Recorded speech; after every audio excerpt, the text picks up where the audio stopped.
Bonjour tout le monde. Alors j'ai effacé les 3 dernières vidéos parce que faire des vidéos dans le camion c'est pas toujours facile.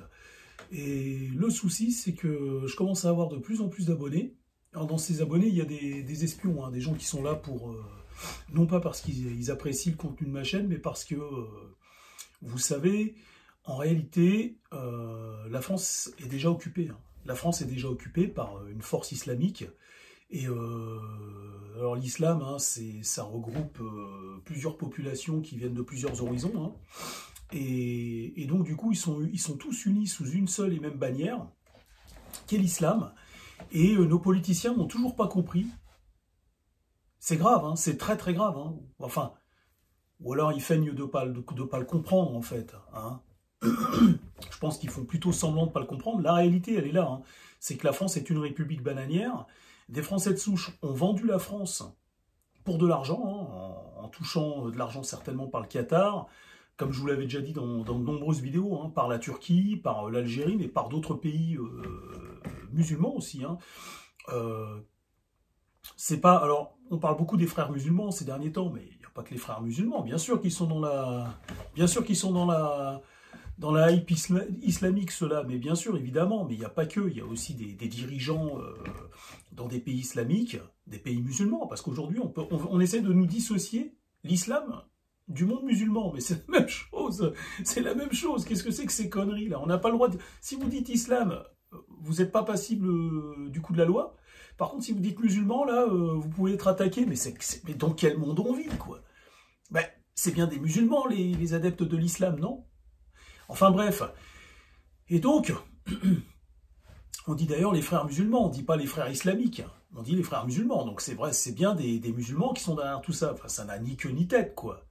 Et aujourd'hui, vous voyez qu'en fait la France, elle est déjà sous occupation, sous une force armée et prête à intervenir n'importe quand. Ils attendent le moment opportun hein, pour le faire. Je pense que c'est le, comment on appelle ça, c'est numérique. Hein. Ils attendent juste un signal numérique.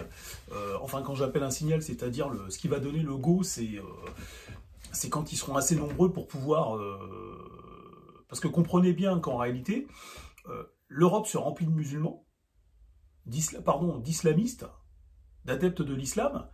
Et les pays musulmans qui forment une couronne avec la Russie, parce que la Russie, tant qu'on n'aura pas trouvé un compromis avec la Russie, l'Occident, tant que l'Occident n'aura pas réussi à réintégrer la Russie, qui est une partie de l'Occident, au sein de l'Occident, eh bien on aura toujours cette partie de l'Occident qui est la Russie qui jouera pour qui continuera pour nous faire chier à armer le bras islamique.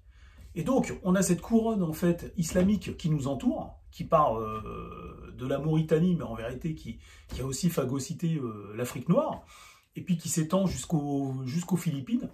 Et le jour le jour de l'Armageddon, en réalité, hein, ces gens vont nous tomber dessus, et ils auront déjà une armée en notre sein.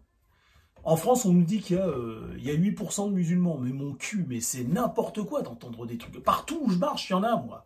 Partout où je vais, je ne peux plus aller nulle part. Mais nulle part. Tu vas aux confins de la France, ils sont là. Ils sont partout. On ne me dit pas qu'il y a 8% de musulmans. On ne les verrait pas autant, on ne les croiserait pas. C'est n'importe quoi. Bien sûr qu'il y en a beaucoup plus. Il y en a qui ne sont même pas référencés.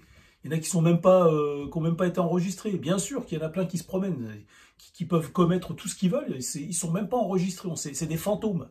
Des fantômes. On peut vous envoyer chez vous demain des fantômes. Hein? La dernière fois, j'en ai un qui traînait en bas de chez moi, là. C'était un maghrébin habillé tout en noir. Tout en noir. Hein. Curieux quand même. Hein. Je l'ai attrapé, je lui dis salut. Alors, je ne savais pas dans quoi je me lançais. Hein. Et il me dit non, je cherche du travail. Je lui fais tu cherches du travail comme ça devant chez les gens, dans le bâtiment en plus. Qu'est-ce que c'est que cette histoire?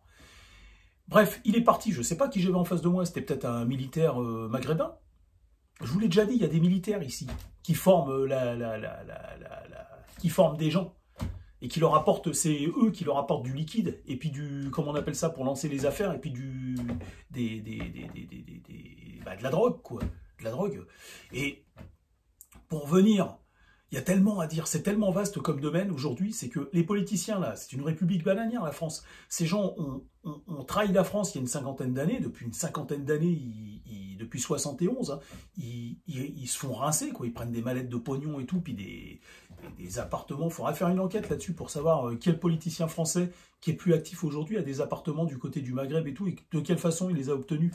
Et même dans la totalité du monde arabe, genre les Maldives. Les Maldives, c'est musulman, hein. Et donc, il faudrait qu'on fasse une enquête approfondie pour qu'on remonte aux traîtres originaux, je veux dire, ceux qui ont commencé les premiers dominos, quoi, jusqu'à ceux d'aujourd'hui. Et aujourd'hui, on fait semblant de découvrir la situation en France. Ah bah oui, l'islam est en train de phagocyter complètement, en train de prendre possession de nos sociétés. C'est-à-dire que ça, j'en avais parlé dans une autre vidéo il y a très longtemps, pour ceux qui me suivent, j'avais parlé de la corruption, que ça allait aller de mal en pire dans notre pays, hein, cette corruption. Maintenant, moi la dernière fois quand je me suis, quand il y a un maghrébin, parce que moi j'ai rien fait du tout, le maghrébin quand il est venu me prendre la tête la dernière fois, le musulman là, devant mon portail, parce qu'il se garait devant mon portail, hein, ce petit fils de pute là, après quand il y a eu les flics, il a été courir vers les flics, hein, pour aller faire un faux témoignage, et je me suis retrouvé en garde à vue avec lui, quoi. Ça va, parce qu'il y était aussi en garde à vue, heureusement, c'est mon seul lot de consolation. Bah, qu'est-ce qu'il m'a dit, lui, avant que les flics arrivent? Il m'a dit, moi, je connais des flics. On va te mettre l'enfer. Ah, je lui fais, tu connais des flics, toi? Je lui fais, mais c'est grave comme ce que tu viens de me dire, là. Je vous assure que c'est vrai. Si vous êtes magistrat, ou flic, ou force de l'ordre, vous écoutez cette vidéo, ce que je vous dis est vrai. Est vrai. Il m'a dit, comme ça, il m'a dit, tu vas voir, je connais des flics dans la ville, là où on est, là, dans le chef-lieu. Tu vas voir, je vais te mettre l'enfer. Je vais te mettre l'enfer. On va te pourrir la vie. ONT. Pas au singulier, au pluriel. Lui et ses connaissances flics. C'est pas de la corruption, ça? Vous allez me dire non. Mais bien sûr que c'est de la corruption. Allez, arrêtez vos conneries. Et donc, la France, là, ils sont partout maintenant. Ils ont incorporé tous les milieux. Et maintenant, pour les arrêter, ça va être très, très compliqué. Ça va être très compliqué maintenant. Parce que les flics, quand ils ont des collègues comme ça au commissariat, ils sont obligés de serrer les fesses et de faire attention à ce qu'ils disent, à leurs propos et tout. Donc, du coup, partout dans la société où on se trouve, il y a toujours le musulman sympa. Hein, vous avez vu, je vous avais parlé, j'ai fait une vidéo là-dessus. Le musulman sympa ou l'extra-européen sympa qui va te brider et qui va t'empêcher d'exprimer tes constats. Pas tes idées, hein. Pas tes idées, tes constats. Voilà. Tu dis, j'ai remarqué quand même, par exemple, hein, on intervient beaucoup plus avec des extra-européens et de confession musulmane. L'autre, il va dire, ah non, arrête. Ah non, arrête. Ah non, moi, je ne vais pas travailler avec toi. T'es un facho, t'es un ci, t'es un ça. Ça fait partie du game plan, hein, je vous explique. Hein. Ça fait partie du game plan des frères musulmans, hein, et autres même, hein, de tout l'islam. C'est-à-dire qu'on va... le truc, c'est de faire culpabiliser la personne qui constate, hein, c'est l'invasion des profanateurs. Hein. Vous connaissez ce film, l'invasion des profanateurs. Hein. Pendant que vous dormez, ils vous remplacent en fait. Pendant que vous dormez, ils vous remplacent. C'est-à-dire que pendant que les Français, les Européens, les Occidentaux dorment, ils sont en train de se faire remplacer. Et dès qu'il y en a un qui est lucide, comme dans le film, hein, dès qu'il y en a un qui est lucide et qui a vu le manège, ils lui tombent tous dessus. Ils lui tombent tous dessus. Regardez le film, vous allez voir, si vous le connaissez déjà avec Donald Sutherland et Jeff Goldblum, je crois. Je crois que c'est ça. Un vieux film de 75 ou 71. Mais c'est exactement ce qui nous arrive. Je vous assure que ce qui se passe avec l'islam en Occident, c'est tout à fait comme dans l'invasion des profanateurs. C'est-à-dire que pendant que vous dormez, ils vous remplacent en fait. Voilà. Et quand il y en a un qui est lucide et qui s'en aperçoit, tout le monde lui tombe dessus. Et puis, les autres ne le croient pas. C'est-à-dire les siens ne le croient pas, si vous voulez, parce que c'est tellement gros, et enfin, ça crève tellement les yeux que ça en devient invisible. Et là, maintenant, tout le monde se réveille, tout le monde dit, enfin, les politiciens commencent à se rendre compte et à dire, ah, on lance un cri d'alarme, l'islam ceci, l'islam cela, en fait, ils suivent leur Coran, qui ne changera jamais, en fait, ils le suivent comme ils le suivaient il y a 1300 ans. Ce sont des populations d'arriérés, hein. Après, il y a un autre truc aussi, c'est l'eugénisme. On réfute l'eugénisme, on refuse. Alors, comme je vous avais dit, l'eugénisme, c'est bien quand les blacks, on peut dire, ah bah ils courent vite les blacks, ils sont balèzes et tout, voilà, tout ce qui peut les mettre sur un piédestal, l'eugénisme est bon là il est bon à prendre.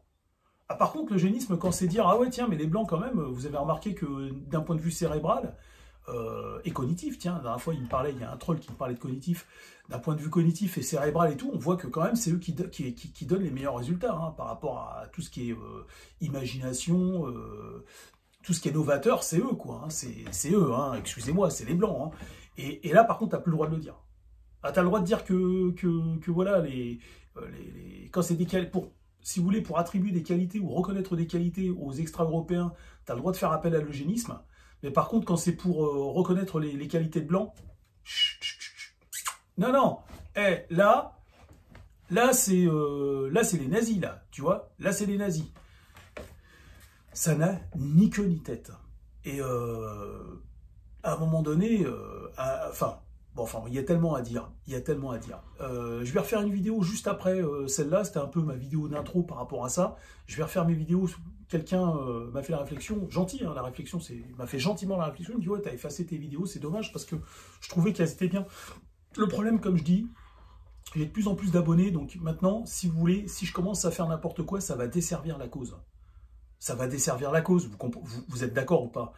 Alors, attention, hein, je serai toujours le même, moi. Hein, je vais pas me donner un air politiquement correct. Je déteste ces enculés-là, qui passent à la télé, là, et puis on voit qu'ils ont peur pour leur argent. C'est insupportable. C'est insupportable. On te parle de la sauvegarde des tiens, de ton patrimoine génétique, de ton peuple. On parle de ton peuple, on ne parle pas de ton portefeuille, petit enculé, va. Et dès qu'ils arrivent sur les plateaux TV, ils sont là... la bouche en cul de poule avec les machins et tout, oui, alors ils font attention à leurs propos, à tout ce qu'ils disent et tout. Non, arrêtez, il faut dire les choses, il faut appeler un chat un chat. Il y en a qu'un qui a des couilles, c'est Zemmour. Il y en a qu'un seul qui a des couilles, c'est Zemmour. Il n'y a que Zemmour qui a des couilles, que Zemmour. Il n'y a que Éric Zemmour qui se mouille. Il n'y a que lui. Il a fait 2-3 boulettes, pardon. Zemmour, il a parlé à un moment donné des handicapés, c'est un truc qu'il n'aurait jamais dû faire. J'espère qu'un jour, il aura l'audace de s'excuser. Il faut vraiment qu'il s'excuse pour ça. Il faut vraiment qu'il s'excuse sur ce triste épisode, mais qu'il revienne là-dessus et qu'il s'excuse. Mais sinon, je lui pardonne ses erreurs à Zemmour. Mais enfin bon, voilà. Je vais refaire une vidéo juste après pour parler d'un phénomène très très grave. C'est l'islam, hein, toujours. Hein. Mais là, ça s'est aggravé, vous allez voir. Je vais vous faire part de mes constats juste après, dans la prochaine vidéo.